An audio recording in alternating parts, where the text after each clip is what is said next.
Farmer hears weird sounds coming from stable. Moment she opens door she meets the unexpected. This video contain reenactments based on the actual event and some of the pictures are not original, just intend to provide the viewers with the happening. Domesticated animals resting in peace? When Liz Mitten Ryan took a walk at her 329-acre horse sanctuary, she was more than happy to see the horses sleeping after munching a heavy meal. Her sanctuary is called Equinisity, which is a home for wild animals and wild horses. Tourists come from all over the world to see how she peacefully lives with them. These horses are fond of humans and do follow them, but it reaches a time when they wander into the woods to go and play. This beautiful sight made Liz grab her camera and take some photos.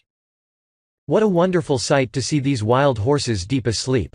There is no doubt that this is the same way they behave when in the woods. This is a rare opportunity to see wild horses lying down, as most of them prefer sleeping while standing. No wonder she had to take some shots with her camera. I wish all horses could have it as good as the horses on Liz's farm. Please share this wonderful video so more people can see these beautiful creatures. What do you think?